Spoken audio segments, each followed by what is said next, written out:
He wasn't a warrior or a king. He was something even rarer in the ancient world, a storyteller. He traveled for 8 years visiting the world's most important cities, experiencing countless adventures along the way. His name was Herodotus, and in this video, we're going to be exploring the stories and writings from his travels in ancient Greece, the Persian Empire, ancient Egypt, Babylon, Ethiopia, India, Arabia, Scythia, and Libya. His travels began in ancient Egypt, where he writes about visiting the Pyramids of Giza and the translated conversations he had with ancient Egyptian priests describing the construction of the magnificent ancient wonder. After his travels, Herodotus composed all of his writings into one extraordinary book, the Histories, one of mankind's greatest literary achievements not lost to translation or time. Presenting it to the Athenian assembly, its greatness was immediately recognized. For his efforts, Herodotus was awarded 250 kilograms of gold. But long before he'd be known as the father of history, Herodotus was just a curious young boy, born in the Greek city of Halicarnassus.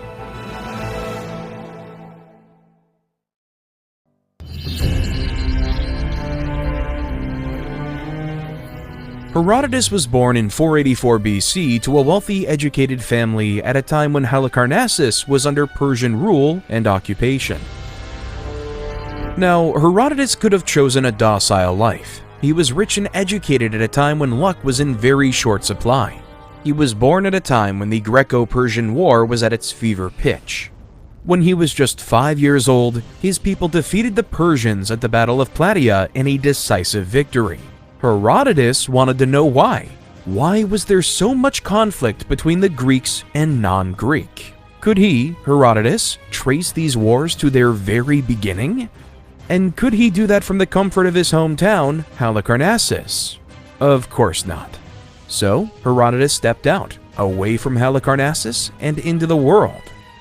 First to Susa, then to Babylon.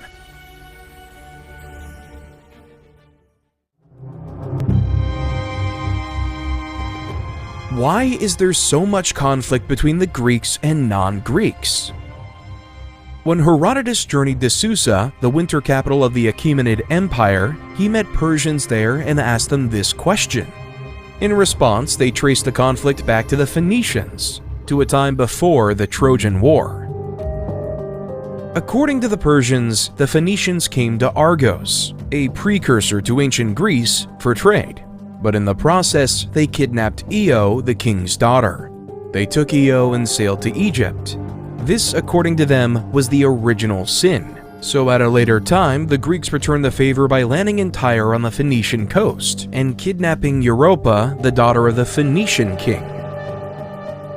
This was an act of retaliation. Now you could say they were level. But the Greeks would commit another act of revenge when they manned a warship, sailed to Colchis, and kidnapped Medea, the daughter of the king of the land. Colchis was not Phoenician, but they were non-Greek, and that was all that mattered. So when the king of the land sent a messenger to Greece demanding both the return of his daughter and reparations for the wrong done to him and his people, the Greeks basically told him to leave while reminding him of the original crime the Phoenicians had committed. According to the Persians, the tally stood 2-1 in favor of the Greek. It was unfair, but it would take another generation for the non-Greeks to level the scoreline.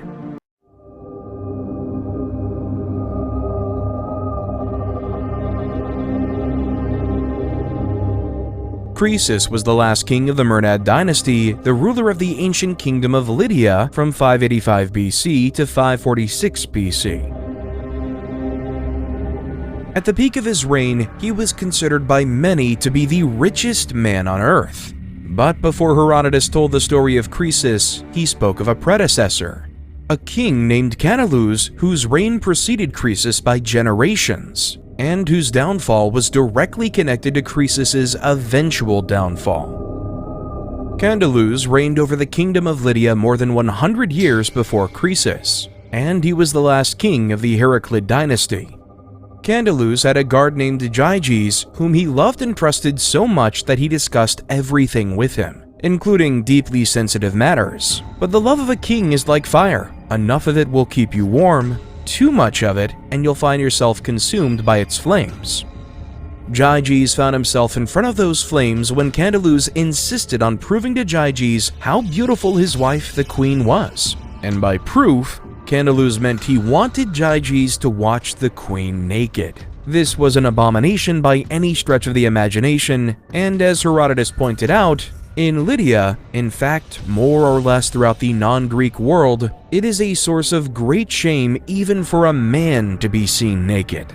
So it was no surprise that Gyges was against this. He wanted none of it. In fact, he begged the king not to make him do it. But Candaluz was his king, and kings get what kings want. However, Candaluz assured Gyges that no harm would come to him for seeing the queen's nudity. So at night, when the queen was undressing before her king in their bedroom, Gyges watched from a hidden spot. Unfortunately for him, the queen noticed. The very next morning, she summoned Gyges and gave him two options. Either you can kill Candaluz and have me and the kingdom of Lydia for your own, or you must kill yourself right now. Either the one whose idea this was, or the one who saw me naked when he had no right to do so. Caught between the devil and the deep sea, Gyges, like he had before, chose the devil. He chose himself. He chose to live. Gyges killed Candaluz and had the queen and kingdom of Lydia all to himself, ending the Heraclid dynasty and installing his Mernad dynasty. But in these stories told to Herodotus, actions have consequences. And for Gyges, even though we could argue it wasn't his fault for the circumstances that made him king, the Oracle of Delphi declared that Candaluz would have his revenge on the fourth generation of Gyges. Despite this ominous prophecy, Gyges began to conquer cities, and in his conquests, the Greek cities of Miletus, Smyrna, and Colophon came under his rule. After Gyges, his son Artus took over, continuing in the conquests of his father and, like his father, not achieving much. After Artus, his son Cydiades took the throne, ruling shortly and even less noteworthy than his father. It was Alyattes, son of Cydiades, that would build the foundation for the baffling empire his son, Croesus, would wreck on their end of the world. Croesus, the man whom Herodotus pointed to as the non-Greek responsible for the first serious assault on the Greeks.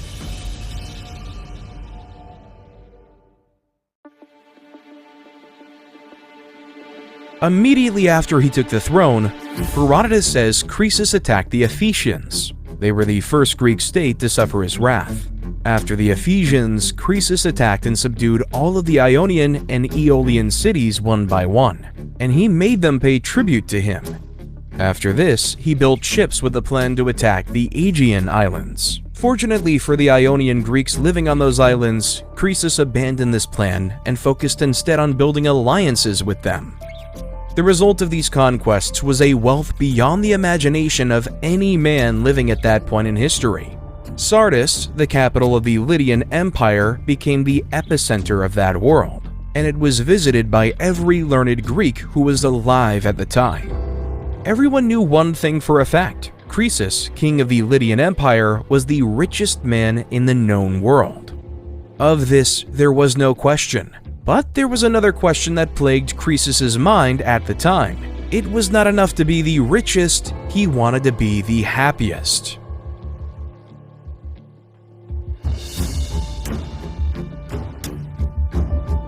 There are very few men wiser than Solon. Amongst all the Greek men in Lydia, and amongst those that visited Croesus' court, none were as wise.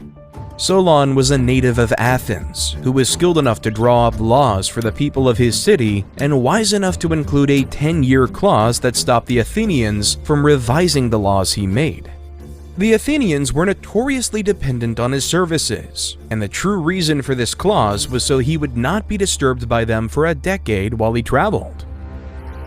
During his time in Sardis, he visited one of Croesus's banquets, and the king asked him the question, "Who is the happiest of all men?" Solon knew Croesus expected to be flattered. Solon knew the king expected him to utter his name. So Solon told him what he really felt. "My lord, Tellus of Athens. Croesus was surprised, more curious than he was pissed, so he asked Solon, "What makes you think Tellus is the happiest man?" Solon responded by giving him 2 reasons why Tellus was happiest of all men. In the first place, while living in a prosperous state, Tellus had sons who were fine, upstanding men, and he lived to see them all have children, all of whom survived. In the second place, his death came at a time when he had a good income, by our standards, and it was a glorious death. You see, in a battle at Eleusis between Athens and her neighbors, he stepped into the breach and made the enemy turn tail and flee. He died, but his death was splendid, and the Athenians awarded him a public funeral on the spot where he fell, and greatly honored him. Croesus was impressed by this answer and accepted it, but he missed the message Solon was trying to pass across, because his next question to Solon was, "Who is the second happiest person of all men?" Again, knowing that Croesus was expecting to hear his name, Solon replied instead with 2 names, twin brothers from Argos named Cleovis and Biton. These Argive twins were blessed with amazing physical strength and were rich. One day, during a festival of Hera at Argos, their mother urgently needed to be taken to the sanctuary on her cart, but the oxen was missing. So the brothers strapped themselves to the yoke and pulled the cart with their mother riding on it. The distance to the temple was 4 miles. When they arrived, the people of Argos praised the twins, and they praised their mother even more for being lucky to birth such noble men. Overcome with joy, their mother prayed to her goddess. She prayed that in return for the great honor her children Cleovis and Biton had brought her, the goddess should give them whatever was best for a human being to have. That very night, her sons died, and the Argives built a statue to their name. Croesus was far from pleased with this answer. He was certain that Solon was messing with him, but Solon explained in plain terms that no man alive could be called the happiest man until he had died. Solon acknowledged that Croesus was wealthy and happy now, but he went on to explain that, unless good fortune attends him and sees to it that, when he dies well and with all his advantages intact, Croesus cannot be truly called the happiest man. Croesus wasn't convinced. He hated Solon, but Croesus didn't need to be convinced. He would learn Solon's lesson very quickly.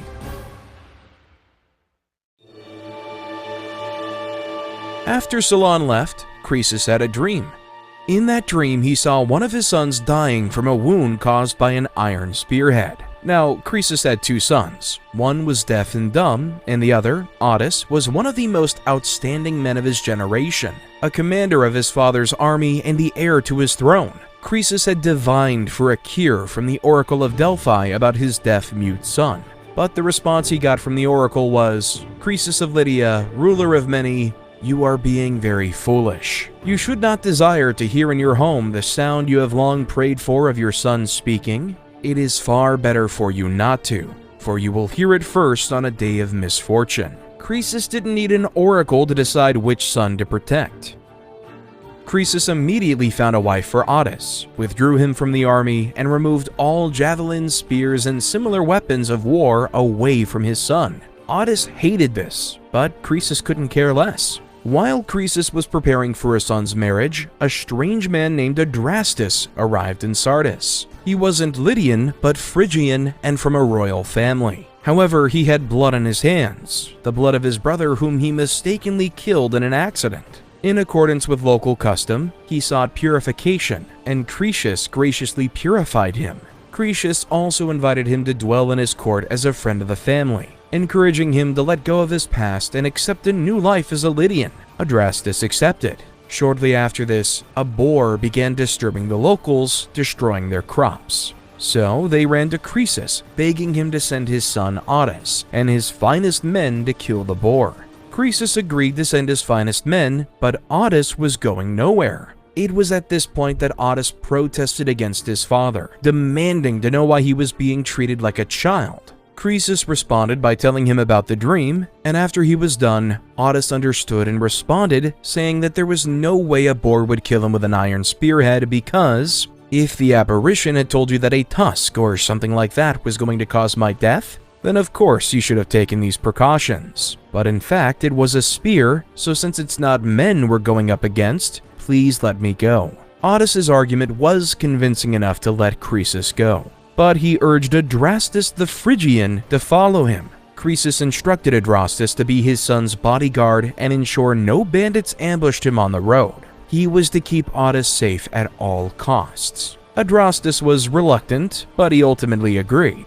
Later on, when Ottis, Adrastus, and the elite young fighting men found the boar, they began throwing their spears at it. Then Adrastus threw his spear, missed it, and hit Croesus' son. Ottis died on the spot, fulfilling the prophecy of Croesus' dream. Croesus was devastated by the news, and more devastated that he had taken his son's killer into his home. Eventually, he forgave Adrastus because he recognized that the man was just a tool of the fates. Then, Croesus gave his son a quiet burial. Meanwhile, Adrastus was wrecked by grief and guilt. He couldn't bring himself to approach Croesus. So that night, after the burial of Ottis, he took his own life.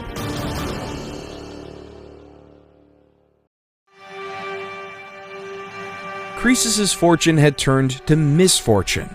For the next 2 years, the Lydian king grieved the loss of his son. 2 years was enough because when word got to Croesus that a Persian king named Cyrus had overthrown his grandfather, Astyages, taking the throne to the Median Empire, an empire that was stretched from the east, the Parthians, to the Lydian frontiers in the west, Croesus knew his kingdom was next. He knew that he had to attack first, but before that, he needed foresight. He consulted the Oracle of Delphi, asking if he would succeed in a war against the Persians. The oracle's response was ambiguous. If Croesus goes to war, he will destroy a great empire. Croesus concluded that the empire the oracle was referring to was Cyrus's Persian Empire, and he went ahead with the war. But the Persian king defeated him on the plain of Sardis, laid siege on the Lydian capital, and captured him because he wanted Croesus alive. This is what made the Lydian king's capture interesting, because the soldier that would capture him alive almost killed him first because he didn't recognize him. It was Croesus' deaf-mute son that cried out saying, "Don't kill Croesus." Those were his first words, fulfilling prophecy once more. Much later, the oracle would also reveal that the main reason his empire crumbled was because it was time. Candalu's revenge had happened during Croesus' lifetime, just as it was predicted.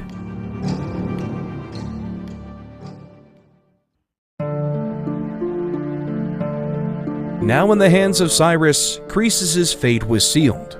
The Persian king ordered him to be burnt alive. They tied Croesus along with 14 Lydian boys to a huge funeral pyre. Herodotus wasn't sure why Cyrus went through this much trouble. Could it be that he intended to offer Croesus and the boys as a sacrifice to his gods? Or was it because he wanted to test the gods of Croesus to see if they would come to his rescue?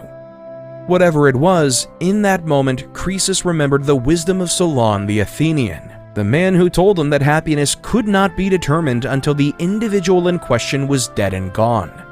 Croesus realized Solon was right. If he died on this pyre, he wouldn't be the happiest man on earth. Solon was right. Meanwhile, Cyrus watched as Croesus mumbled Solon's name to himself. And when he asked his translators to find out what Croesus was saying, the disgraced Lydian king explained who Solon was and the story of how they met. Already the fire was blazing. The translators returned to Cyrus, and the Persian king found Croesus' story profound. He had a change of heart. Now he wanted the Lydian king to live, but the fire raged. It was too late. In a fit of desperation, Croesus called on Apollo, and according to an account told to Herodotus, Apollo answered with rain that killed the fire and saved Croesus' life. If Cyrus was impressed by Croesus' words, now he was more impressed by his faith.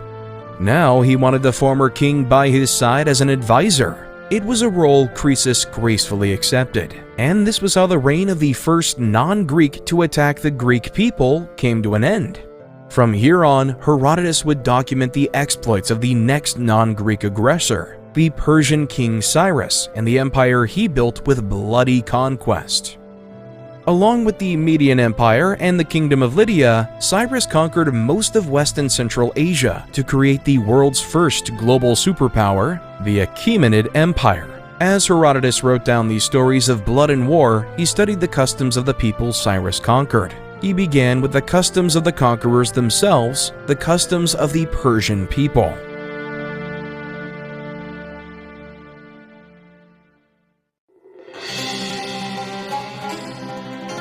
The ancient Persians did not build temples or statues to their gods like the Greeks did. They believed those who constructed statues, temples, and altars to their gods were fools. They worshipped their gods on the highest mountain peaks. There, they made sacrifices to Zeus, Aphrodite, the sun, the moon, the earth, fire, water, and the winds. However, the Persians celebrated birthdays like the Greeks did. They felt, like the Greeks did, that it was the most important day in a person's year, and they celebrated accordingly. Unlike the Greeks, the Persians were not heavy eaters. In fact, they made fun of the Greeks with this saying, "Greeks remain hungry at the end of every meal." Instead, the Persians loved wine. They loved it so much that when they made up laws and discussed important matters, they would first argue the matter sober. Then they would argue the same matter drunk, and if they came to the same conclusion in both states of awareness, they accepted the verdict. On issues of class and social standing, you could tell whether two Persians were on the same level by how they greeted themselves. If they were on the same level, they would kiss each other on the lips. If one was slightly lower than the other, they'd kiss each other on the cheeks. And if one of them was clearly inferior, he had to fall to the ground and prostrate himself in front of the higher class man. One more detail that set the Persians apart from the Greeks was how open they were to adopting parts of other cultures they traded with or conquered. As Herodotus pointed out, they wear Median clothes because they consider them to be more attractive than their own, and they wear Egyptian breastplates for fighting. They also placed a lot of importance on bearing sons. Having sons was so important that every year the king gave a huge reward to the man with the most sons. The Persians also had a pretty forward-thinking justice system. No Persian subject was allowed to execute anyone who had been accused of only a single crime, not even their house slaves. In contrast, they had censorship rules that were pretty strict. Anything they were not allowed to do, they were also forbidden to speak about. However, the two most shameful things in Persian culture were lies and debt. The Persians believed that lies were worse than debt because anyone who was in debt was more prone to tell more lies. The customs get more bizarre when you consider how they don't allow their people to wash their hands in rivers, urinate, or spit into them because they worship it. And it gets even more bizarre when you consider that a Persian man or woman couldn't be buried until it had been mauled by a bird or a dog.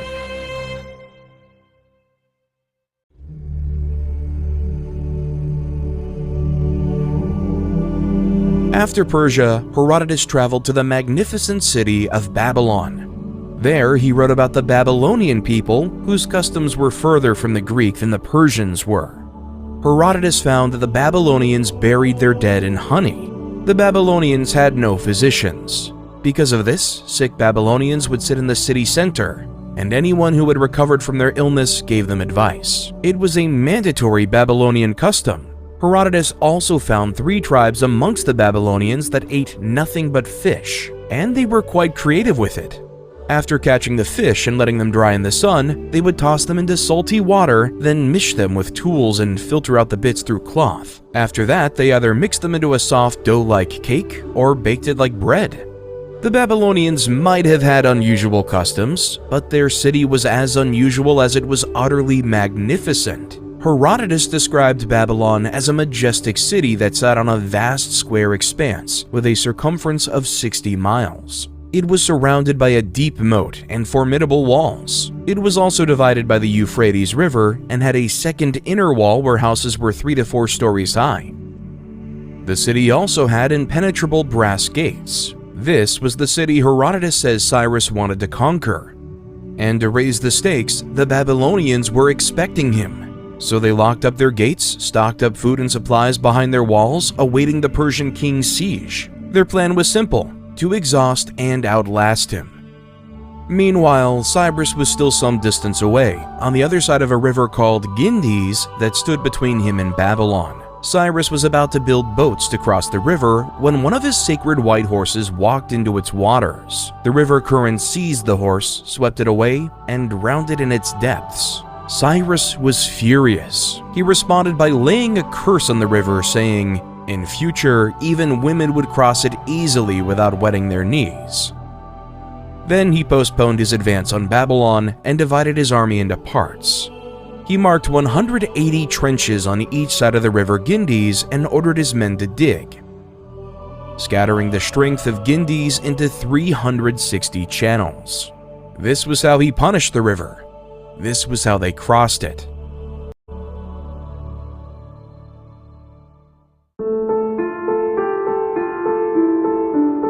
While Herodotus was in the city of Babylon, he was told stories of Babylon's most perverse custom. By our modern standards, the Babylonian marriage market. This custom existed before Cyrus the Great conquered the city. Herodotus was told it was an auction for all the young women in Babylon. Once a year, the women who were old enough to get married were taken to a certain place in the city, and a crowd of Babylonian men would form a circle around them there. An auctioneer would get each of the women to stand up one by one, and he would put her up for sale. He would start with the prettiest girls. When they had been sold off as wives to the wealthiest Babylonian men for hefty prices, he moved on to the next attractive women until he had sold off all the good-looking women. The least attractive women ended up getting sold for measly amounts to common men, and the ugly or handicapped women often went for heavily discounted prices. Herodotus pointed out that the reasons why the ugly women even got sold was because auctioneers were able to set off their loss with the excess profit they got from selling the beautiful women. No one was allowed to arrange his own daughter's marriage to a man of his choice. Everything had to be done at the auction. Every man who bought a wife also had to live with her. However, they could be returned if they found themselves incompatible. We would think of this custom as barbaric today. For Herodotus, it was their finest custom. After the Persians conquered Babylon, the city faced both societal and economic ruin, abandoning this custom.